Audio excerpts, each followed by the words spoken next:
जुमा सामिईन व सामिआत खुर्द व कलाम रब्बुल आलमीन की हम्द व सना और ख़ातमुन नबिय्यीन व रुसुल फ़िदाहु अबी व उम्मी सलवातु रब्बी व सलामुहु अलैहि पर सलात व सलाम के नजराने के बाद आज अरबी कैलेंडर के एतबार से नए साल का पहला जुमा है। मुहर्रमुल हराम जो अरबी तक़वीम का पहला महीना है, इसके पहले आशरे में हम और आप इस वक्त हैं। अल्लाह रब्बुल आलमीन इस नए साल को उम्मत मुहम्मदिया के लिए बाइसे खैर व बरकत बनाए। नए साल की आमद पर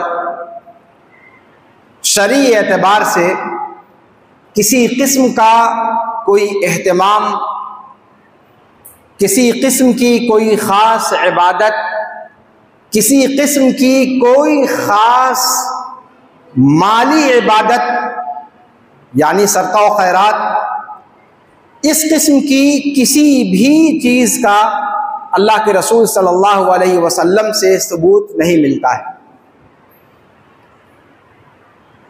इस्लामी कैलेंडर के आखिरी महीने और नए महीने में इस एतबार से कोई फ़र्क नहीं है कि ना साल के आखिर में किसी किस्म का कोई एहतमाम अल्लाह के रसूल सल्लल्लाहु अलैहि वसल्लम से साबित है और ना साल के शुरू में कोई एहतमाम साबित है, इल्ला ये कि साल के आखिरी महीने में हज की जो अजीम इबादत है उसका तज़किरा मिलता है, यौम आरफा के रोज़े का तज़किरा मिलता है, माह मुहर्रम में आशूरा के रोज़े का पता लगता है। इसी तरीके से शरई एतबार से साल का आगाज़ और साल की इंतहा हराम महीनों पर होती है। अल्लाह रब्बुल आलमीन ने साल में हुर्मत के जो 4 मुक़द्दस महीने बनाए हैं, जिनमें बतौर ख़ास जुल्म और ज़्यादती से कुरान करीम में खुद अल्लाह रब्बुल आलमीन ने रोका है, वो हुर्मत के महीने साल का आगाज भी उन्हीं से होता है, साल का इख्तिताम भी उन्हीं से होता है। बल्कि इस पर मुस्तज़ाद ये कि साल के आखिर में हुर्मत के 2 महीने लगातार वाक़े हुए हैं। साल में हुर्मत के जो 4 महीने रब्बुल आलमीन ने रखे हैं, इनमें से साल के इख्तिताम पर 2 लगातार हैं और साल के आगाज पर 1 यानी पहला महीना। इस्लामी कैलेंडर के हिसाब से साल के 4 महीने, जिनमें बतौर ख़ास अल्लाह रब्बुल आलमीन ने जुल्म और ज़्यादती से, बग़य से, फसाद से और हर किस्म की अखलाकी जराइम से बचने की तलकीन की है, उनमें से 3 महीने लगातार हैं। 2 महीने साल के इख्तिताम पर और 1 महीना अगले साल के आगाज पर, यानी ज़िलक़ादा पहला महीना, दूसरा ज़िलहिज्जा और तीसरा अगले साल का पहला महीना मुहर्रम। ये 3 महीने हुर्मत के लगातार वाक़े हुए हैं और उसके बाद चौथा महीना लगभग साल के दरमियान में पड़ता है, जो रजब कहलाता है। तो ये साल के 4 महीने हैं। तो आगाज और इंतहा अगर कोई मुनासबत शरई एतबार से है तो इस चीज में गौर करने पर है कि आखिर अल्लाह रब्बुल आलमीन की इसमें क्या हिकमत हो सकती है कि साल का आगाज भी हराम महीने से, मुक़द्दस महीने से, और साल का इख्तिताम भी हुर्मत वाले महीनों पर। यह दर्स इबरत है, इसमें कुछ पैगाम छुपा हुआ है या नहीं, इस पे हमें गौर करना चाहिए, बजाय इसके कि साल के आगाज को मनाया जाए या साल के इख्तिताम को मनाया जाए। हमारे यहाँ कोई एनुअल डे नहीं होता, जैसे बर्थडे नहीं होता। ये सारे डेज ये शरई एतबार से इनका कोई सबूत नहीं है।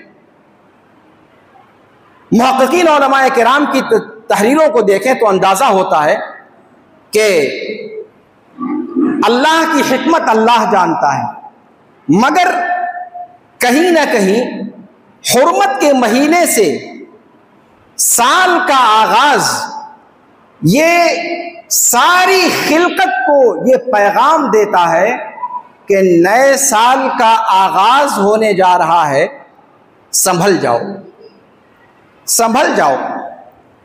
अब तक जो मामला आपका था, पर आइंदा के लिए आप अपनी जिंदगी को जो डगर से खिसकी हुई है उसे फिर पटरी पर लाने की कोशिश करो, क्योंकि आप मुहर्रम में आ चुके हो। और मुहर्रम, वमा अदराका मल मुहर्रम, मुहर्रम क्या है?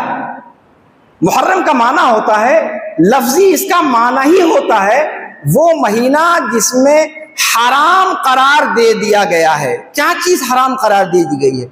जुल्म और ज्यादती, बागी, फसाद, उद्वान, दूसरे के हक को मारना, दूसरे को सताना, किसी की जान लेना, किसी पर अत्याचार करना, इन सारी चीजों को हराम करार, लफ्जी माना ही इसका होता है। पहले महीने का नाम देखें आप और आपको ताज्जुब होगा कि साल के 12 महीने में किसी महीने के ताल्लुक से नाम के बारे में कोई खास तज़किरा नहीं मिलता सिवाय इस महीने के। कहा गया है इसको शहरुल्लाहिल मुहर्रम, शहरुल्लाहिल मुहर्रम, अल्लाह का महीना इसे करार दिया गया। तो क्या साल के 11 महीने वो अल्लाह के महीने नहीं हैं? यकीनन हैं, लेकिन मुहर्रम की खास अहमियत है। ये अल्लाह का खासुल खास महीना है। अल्लाह का महीना होने का मतलब क्या है? यानी अल्लाह रब्बुल आलमीन ने बतौर खास इस महीने के अंदर जुल्म और ज्यादती को, एक दूसरे पर बग़ी और उद्वान को अल्लाह रब्बुल आलमीन ने हराम करार दे रखा है। ये वो महीना है। तो साल का आगाज, अच्छा, और साल का इख्तिताम 2 महीने से होता है, इसलिए कि आप जानते हैं कहा जाता है कि आगाज तो अच्छा है, अंजाम खुदा जाने। मसला आगाज पर नहीं हुआ करता। आगाज अच्छा है आपका या बुरा है, चल जाएगा। असल देखने की चीज इंतहा है, एंडिंग पॉइंट क्या है आपका। बहुत सारे हमारे और आपके दरमियान रहने वाले अफराद बड़े बदमाश होते हैं, बड़े जालिम होते हैं, बड़े जाबिर होते हैं। कोई जुल्म और ज्यादती ऐसी नहीं होती जो उन्होंने अंजाम ना दी हो, पर अचानक इनकलाब आता है, अचानक इनकलाब आता है, जबकि मौत का वक्त किसी को मालूम नहीं है, लेकिन दिल की दुनिया बदलती है और अचानक 180 डिग्री कन्वर्ट हो जाता है वो बंदा, तब्दील हो जाता है। और तब्दील होने के मान हफ्ता आशरा के अंदर इस दुनिया से उठ जाता है। देखा होगा आप लोगों ने, बहुत सारे ऐसे मुशाहदात हमारे और आपके सामने आए होंगे। अब इस पे आप बताइए कि अगर उसकी 80 साल की उम्र रही, 79 साल उसने जुल्म और ज्यादती और शरारतों में गुजारा, बल्कि आखिरी साल को भी मरने से चंद अय्याम पहले, चंद घड़ियों पहले अल्लाह ने उसकी कायनात बदल दी, इंकलाब आ गया। और क्या था और क्या हो गया।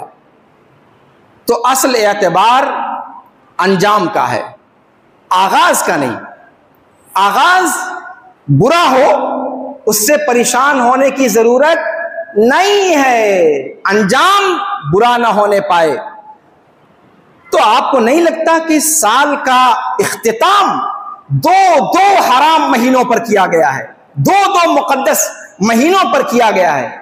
यानी 10वें महीने के बाद ही इमरजेंसी ब्रेक मारी गई है, 11वें में ब्रेक लग जाए, अगर उसमें भी ब्रेक नहीं लगती, कुछ ज्यादा ही बिगड़े हुए हैं, तो कम से कम अगला जो ब्रेक मारा जाएगा 12वें महीने में, उसमें सुधर जा। दो मौका दिया गया साल के इख्तिताम पर। ये सारी हिकमतें उलमाए किराम जिक्र करते हैं कि साल का आगाज और इख्तिताम हमें इस बात का पैगाम देता है कि ये दुनिया दारुल अमल है, ये दुनिया इब्तिला की जगह है। अल्लज़ी खलक़ल मौत वल हयात लियब्लुवकुम अय्युकुम अहसनु अमला। अल्लाह रब्बुल आलमीन ने मौत व हयात का फलसफा इस दुनिया में रखा ही इसलिए है, लियब्लुवकुम अय्युकुम अहसनु अमला, तुम में से अज़रूए अमल बेहतर कौन है। और इस पर बारहा आपके सामने गुफ्तगू की जा चुकी है।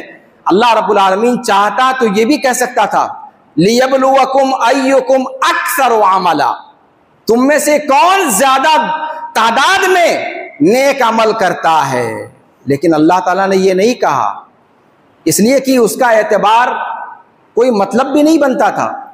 किसी को 80 साल की उम्र मिलती है, किसी को 60 साल की उम्र मिलती है, किसी को 90 साल की उम्र मिलती है, कोई शतक मार देता है। अगर अक्सर पर मामला होता, अगर मामला अदद पर होता, हम और आप कहां जाते? क्या इंसाफ हो पाता हमारे दरमियान? नहीं ना।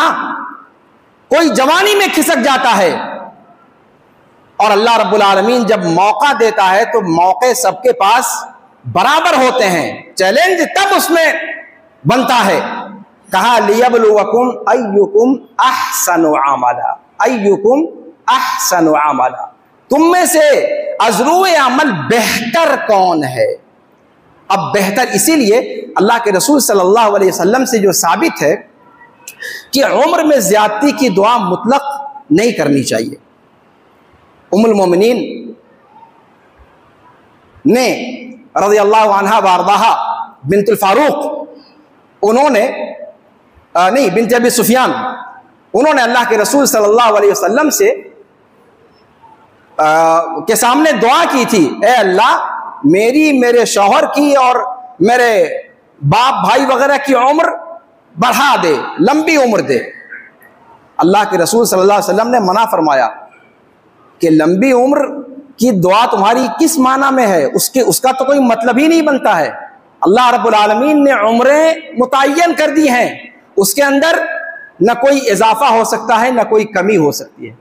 मांगना है तो अल्लाह रब्बुल आलमीन से खैर और बरकत मांगो, तो बरकत मांगनी चाहिए कि अल्लाह रब्बुल आलमीन उम्र में बरकत अता फरमाए। उम्र में बरकत का मतलब क्या होता है आप जानते हैं? उम्र में बरकत का मतलब यह होता है, जो इमाम नववी को देखिए, इमाम नववी रहमहुल्लाह 45 साल की कुल उम्र पाई, लेकिन काम वो कर डाले जो 100 साल जीने वालों को के मुकद्दर में नसीब नहीं था। आज पूरे आलम इस्लाम का कोई गली कूचा नहीं होगा जहां उनकी तालीफ शुदा रियाजुस सालिहीन, 40 नौविया, इमाम मुस्लिम की शरह मुस्लिम, उनको पढ़ा ना जाता हो और उनके इल्म से कसबे फैज ना किया जाता हो। जितनी दानिशगाहें हैं उन तमाम में काल अल इमाम अन्नववी रहमहुल्लाह, काल अल इमाम अन्नववी रहमहुल्लाह, न जाने कितनी मर्तबा उनके नाम की गर्दान की जाती है और उनके लिए दुआए खैर की जाती है। सिर्फ 45 साल की उम्र। इस्लामी तारीख में बाज सलफी उलमा ने इस बात को कहा है कि शायद किसी किताब को, कुरान मुकद्दस और हदीस शरीफा को छोड़ दें, आम लोगों की लिखी हुई किसी किताब को वो कबूल आम नहीं मिला जो उनकी रियाजुस सालिहीन को मिला। रियाजुस सालिहीन जो अखलाकी तालीमात पर मुश्तमिल रसूल पाक सल्लल्लाहु अलैहि वसल्लम के फरमूदात का निहायत हसीन तरीन शाहकार है। बरकत इसको कहा जाता है, बरकत इसे कहा जाता है। अल्लाह रब्बुल आलमीन वो खिदमत ले ले अल्लाह रब्बुल आलमीन वो आमाल अंजाम देने की तौफीक दे दे जो लंबी लंबी उम्र पाने वालों को अल्लाह रब्बुल आलमीन तौफीक नहीं देता। अय्युकुम अहसनु अमला, और अमल की कबूलियत चाहे इस दुनिया के अंदर हो चाहे उस दुनिया के अंदर हो, वो उसके हुस्न पर होता है, उसकी कसरत पर नहीं होता, उसके हुस्न पर होता है, उसकी कैफियत पर होता है। क्वांटिटी नहीं, क्वालिटी मतलूब है। तो इस चीज पर शरीयत मुतहरा ने तवज्जो दिलाई है कि लियबलुवकुम अय्युकुम अहसनु अमला। जहां तक उम्र की बात है, आपके सामने कुरान मुकद्दस की आयत का एक टुकड़ा खुतबे के अंदर मैंने पढ़ा है। उसमें कुरान करीम कहता है कि अवलम नुअम्मिरकुम मा यतज़क्करु फीहि मन तज़क्करा व जाअकुमुन नज़ीर, कि क्या हमने तुम्हारी उम्रों को दराज नहीं कर दिया, इतनी लंबी नहीं कर दिया तुम्हारी उम्र को कि जिसमें नसीहत हासिल करने वाला बंदा नसीहत पकड़ ले। क्या इतनी लंबी उम्र नहीं दी हमने तुम्हें? और फिर उम्र को खत्म करने से पहले वजाकुमुन नज़ीर, तुम्हारे पास डराने वाले को भी भेजा। कुरान की आयत है ये, वजाकुम अन-नज़ीर, तुम्हारे पास डराने वाला भी आया। इमाम बुखारी रहमहुल्लाह ने इस आयत की शरह करते हुए फरमाया कि अन-नज़ीर से मुराद बुढ़ापे के आसार हैं, बुढ़ापे के आसार हैं। जब बालों में सफेदी झांकने लगे, जब चमड़े सिकुड़ने लगे, जब कमरें झुकने लगे, समझ जाओ अल्लाह की तरफ से डरावा आ चुका है कि बंदे अब अपना लाओ लश्कर समेटो, अब अपना बोरिया बिस्तर बांधने की तैयारी करो।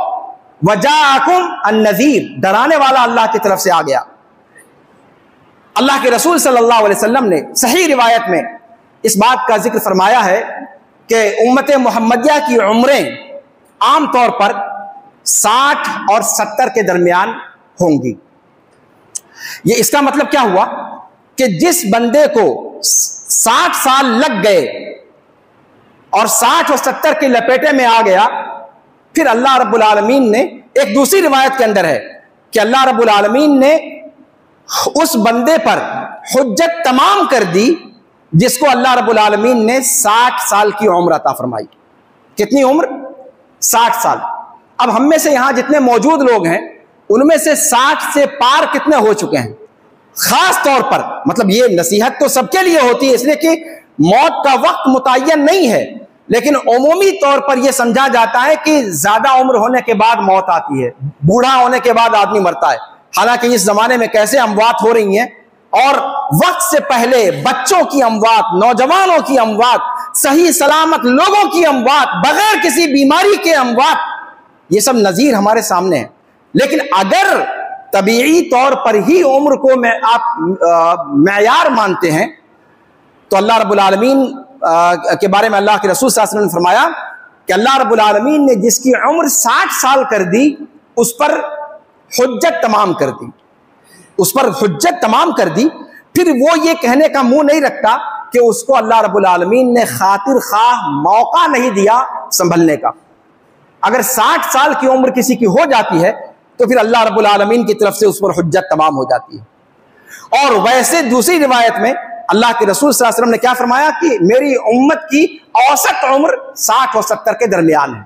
अगर औसत निकाला जाए उम्र का, उम्मत मुहम्मदिया का, तो अल्लाह के रसूल सल्लल्लाहु अलैहि वसल्लम के कहने के मुताबिक, आपके फरमान के मुताबिक, और आप सल्लल्लाहु अलैहि वसल्लम का फरमान आलीशान झूठा नहीं हो सकता, फरमाया कि मेरी उम्मत की उम्रें 60 और 70 के माबैन।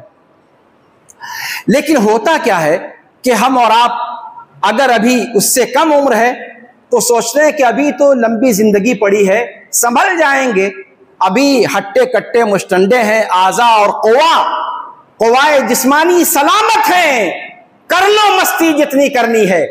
फिर जब पिलपिले हो जाएंगे, जब कुछ करने के लायक नहीं बचेंगे, तब तौबा तिल्ला भी कर लेंगे और हज वज भी निपटा लेंगे। सुभान अल्लाह। आमतौर से क्या ये मिजाज नहीं है हमारे यहाँ? अल्लाह के रसूल सल्लल्लाहु अलैहि वसल्लम ने दूसरी बात में फरमाया, निअमतानी मग़बूनुन फ़ीहिमा कसीरुम मिनन नास, दो ऐसी नेमतें अल्लाह ने दे रखी हैं इंसानों को, हर इंसान को, कि जिसमें वो धोखे में मुब्तला है, जिसमें वो, जिनकी तरफ से वो धोखे में मुब्तला रहता है आम तौर पर। और वो क्या है? तंदुरुस्ती और खाली वक्त, फारिग वक्त। तंदुरुस्ती इंसान को मैसर है, वो तस्वीफ से काम लेता है, सोचता है आज नहीं कल कर लूंगा, कल नहीं परसों कर लूंगा, और फिर होता यह है कि अचानक बीमारी मुसल्लत हो जाती है, और फिर होता यह है कि वो खड़े होकर के सही तरीके पर क़याम, रुकू और सुजूद सही तरीके पर अंजाम देते हुए नमाज पढ़ ले, ख्वाहिशी रह जाती है। या तो झुकना मुमकिन नहीं होता, या खड़े होना मुमकिन नहीं होता। अगर सही से क़याम कर लिया तो रुकू नहीं कर पा रहा, रुकू कर ले रहा है तो सजदा नहीं कर पा रहा, सजदा कर ले रहा है तो तशहुद नहीं बैठ पा रहा। सेहा, तंदुरुस्ती इंसान की कब मुतासिर हो जाए किसी को नहीं मालूम। और ऐसे ही फराग का मामला है। इसलिए साल का ये आना और जाना, ये हमें इस बात का पैगाम देता है कि हर शुरू होने वाली चीज ये एक आपके लिए हसीन मौका है, उम्मीद की एक किरण है कि जो हुआ वो हुआ, लेकिन अब ये जो नया साल शुरू हो रहा है इसमें तलाफी माफात करेंगे। जो कुछ गलतियां पिछले सालों में हो चुकी हैं, जो कसर रह गई है, उस कसर को पूरी करने की कोशिश करेंगे। अल्लाह रब्बुल आलमीन नए साल के इस पैगाम को हमें समझने की तौफीक अता फरमाए। इस मुनासबत से मैंने रोज़े का तज़किरा किया।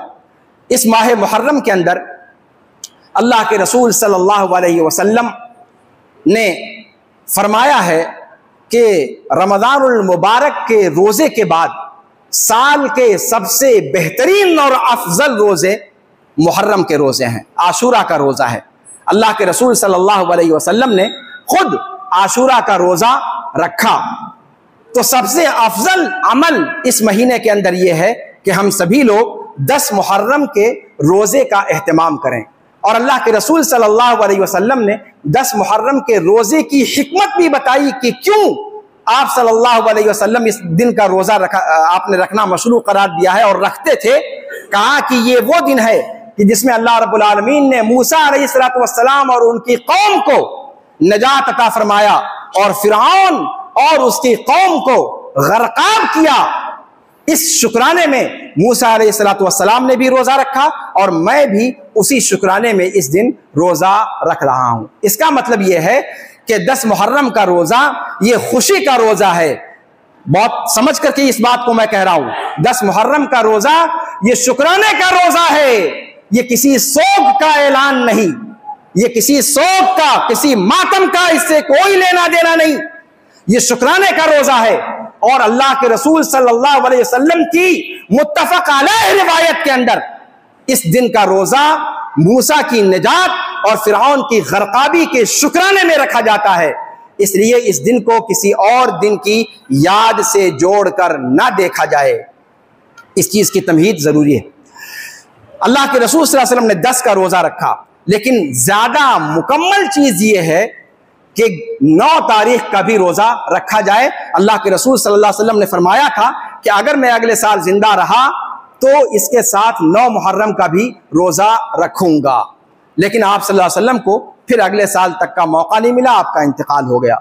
इसलिए 9 और 10 मुहर्रम का रोजा ये दोनों अगर रखा जाए तो ये ज्यादा मुकम्मल बात है और ज्यादा बेहतर चीज है। अल्लाह रब्बुल आलमीन हम सबको मुहर्रम के रोज़ों का एहतमाम करने की तौफीक अता फरमाए। अल्लाह रब्बुल आलमीन हम सबको रहे रास्त पर रखे। अल्लाह रब्बुल आलमीन हमारे आज़ा को हमारे कंट्रोल में रखे। अल्लाह रब्बुल आलमीन हमको अपने नफ्स के हवाले पलक झपकने के बराबर भी ना करे। अल्लाह रब्बुल आलमीन बराह रास्त हमें संभालता रहे। अल्लाह रब्बुल आलमीन हमारे आज़ा को हर तरह की जुल्म और ज्यादती से महफूज रखे। अल्लाह रब्बुल आलमीन हमें नफसानी ख्वाहिशात से दूर रखे। अल्लाह रब्बुल आलमीन हमें शरई तालीमात पर अमल पैरा होने वाला बनाए। अल्लाह रब्बुल आलमीन हमारी माओं को, हमारी बहनों को, हमारी बच्चियों को, हमारे नाना को, हमारे दादा को, सारे बुजुर्गों को, सारी सारी इंसानियत, सारे मुसलमानों को अल्लाह रब्बुल आलमीन नेक काम करने की तरफ रग़बत करने वाला बनाए। अल्लाह रब्बुल आलमीन हमें तौफीक दे कि अगर हम नेक काम नहीं कर सकते ना करें, कम से कम बुराइयां तो ना करें। अगर आप नेकी नहीं कर सकते तो नेकी ना करें। चलिए एक चीज समझ में आती है, लेकिन कम से कम बुराइयों से तो बचें, बुराइयों को तो अपने करीब ना आने दें अल्लाह रब्बुल आलमीन। लेकिन मसला यह है कि अगर आप नेकी ना करके सिर्फ बुराई से रुक करके अगर आप निजात पाना चाहेंगे तो होता क्या है कि रासुल माल लगातार घटता जाएगा। आप तिजारत की भाषा को समझते हैं ना, बनिए की जबान सबको समझ में आती है। अगर आप अपना रासुल माल तिजारत में नहीं लगाएंगे तो बढ़ोतरी कहां होगी? आपके पास 1 लाख रुपया दबा कर बैठे रहें, कब तक? धीरे धीरे धीरे धीरे अगर एक चवन्नी भी निकलती रही तो कमी ही होगी ना, उसमें बढ़ोतरी तो नहीं होगी। इसलिए नेकियों की तरफ रग़बत होनी चाहिए, बुराइयों से बचे भी और नेकियों की तरफ रग़बत भी रखें और अल्लाह रब्बुल आलमीन से तौबा तिल्ला भी करें। अल्लाह रब्बुल आलमीन से तौबा करें, जो भी हमारी गलतियां हैं अल्लाह रब्बुल आलमीन उन्हें माफ फरमाए। अल्लाह रब्बुल आलमीन कुरान में कहता है कि इन्नल हसनात युज़हिबन सय्यिआत, कि इंसानों की नेकियां इंसानों के गुनाहों को का कफ़ारा हो जाती हैं, इंसानों के गुनाहों को मिटा देती हैं। तो हमें तौबा और इस्तिग़फ़ार को लाजिम पकड़ना चाहिए और अपने आमाल का मुहासबा करते रहना चाहिए। ये साल की आमद और साल का इख्तिताम हमें इस बात की तालीम देता है, इस बात का दर्स देता है कि हमें अपनी उम्र का मुहासबा करना चाहिए। उम्र जो हमारी अल्लाह ने रखी है, हमें नहीं मालूम कितनी उम्र है, लेकिन यही पैमाना है जिसके अंदर हमें नेकियों को या बुराइयों को डालना है। अब इस पैमाने में या हम इसको नेकियों से भर लें या इसे हम अल्लाह रब्बुल आलमीन की मासियतों से भर लें। अल्लाह रब्बुल आलमीन हमें इताअत को अंजाम देने वाला बनाए, मासियतों से अल्लाह रब्बुल आलमीन हमें महफूज रखे। अल्लाह रब्बुल आलमीन जब तक जिंदा रखे हमें इस्लाम पर जिंदा रखे, जब हमारा खात्मा हो तो खात्मा बिल खैर हो। अल्लाह रब्बुल आलमीन जहाँ जहाँ भी मुसलमान अज़ियतों का शिकार हैं, अल्लाह रब्बुल आलमीन उनकी अज़ियतों को दूर फरमाए, उनकी मुसीबतों को दूर फरमाए। अल्लाह रब्बुल आलमीन दुश्मनान इस्लाम की तरफ से मुसलमानों के बारे में जो साजिशें रची जा रही हैं, जो मक्कारियाँ और तदबीरें की जा रही हैं खुफिया तौर पर, अल्लाह रब्बुल आलमीन उनकी तदबीरों को खुद उनके ऊपर पलट दे। अल्लाह रब्बुल आलमीन तो जब्बार है, तो कहार है, ए अल्लाह तो इस बात पर कादिर है। अल्लाह रब्बुल आलमीन जो सारे मुसलमानों को इस्लाम की तरफ लौटने की तौफीक अता फरमा, सलफ के नक्शे कदम पर चलने वाला बना करके उन्हें जिंदा रख, और जब खात्मा हो तो खात्मा बिल खैर हो। अक़ूलु क़ौली हाज़ा व अस्तग़फ़िरुल्लाह ली व लकुम व लिसाइरिल मुस्लिमीन फ़स्तग़फ़िरूहु मिन कुल्लि ज़ंबिन इन्नहु हुवल गफ़ूरुर रहीम।